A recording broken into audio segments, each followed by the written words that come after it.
CNB는 오는 4월 10일에 치러지는 제22대 국회의원 선거를 앞두고 각 선거구의 현안 사업을 짚어보고 있습니다. 그 세 번째 시간으로 대전 서구를 살펴보겠습니다. 보도에 금채은 기자입니다. 40만 명에 가까운 선거인단이 형성된 대전 서구. 140만 명의 대전 시민 가운데 5개 자치구 중 가장 많은 인구인 46만여 명이 거주하고 있습니다.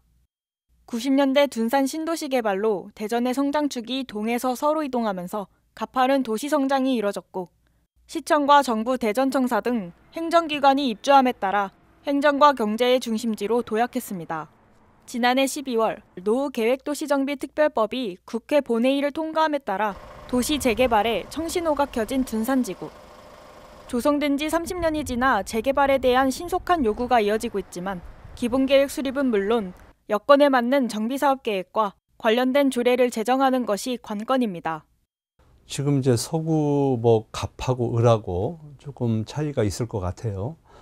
서구 을 같은 경우에는 아무래도 이제 도시 재건축 문제가 관건이죠. 최근에 그게 특별법 같은 게 통과가 되어서 그 서구 그러니까 둔산 지역이 개발된 지가 이제 30년이 넘었거든요. 그러니까 노후도가 상당히 있는 거고 그러다 보니까 이제 재건축에 지역민들의 관심이 많습니다. 그래서 이번에 이제 출마하시는 분들이 그 문제를 어떻게 해결할 것인가에 대한 고민이 좀 있어야 될 것 같고요. 서구 내에서도 원도심과 신도심이 공존하고 있어 지역 간의 불균형이 큰 상황. 뿐만 아니라 가수원, 관저, 도안 신도심권과 도마 변동 등 원도심권 사이의 문화 인프라 격차, 교통 편의 문제 등으로 불균형은 심화되고 있습니다. 지역 균형 발전을 위해 갑 지역의 분구와 제2청사 건립의 필요성에 대해 제기되고 있습니다. 앞으로 이제 인구가 계속 줄어들기 때문에 사실은 이 원도심이 다시 살아난다, 다시 살린다 하는 문제가 쉽지가 않을 거예요.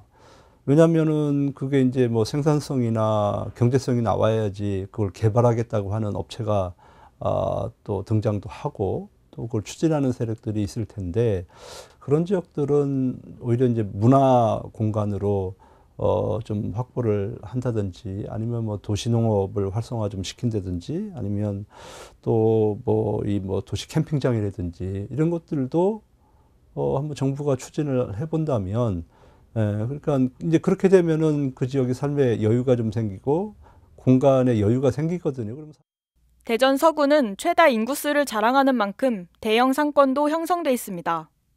그러나 경기 침체의 장기화와 잇따른 고금리 고물가 현상에 자영업자와 소상공인들은 골목 상권의 부활만 기다리고 있는 상황.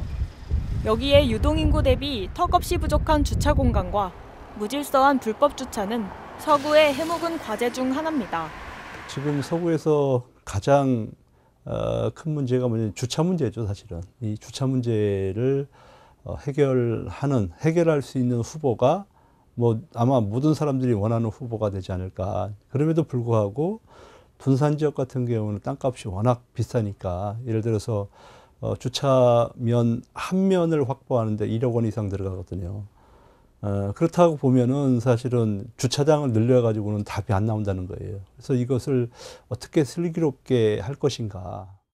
대전을 대표하는 정치와 행정의 중심지 서구. 대전 서구는 지역 간 격차를 해소하고 도시의 지속 가능한 성장 동력을 찾기 위한 새로운 여정을 앞두고 있습니다. CNB 뉴스 금채윤입니다.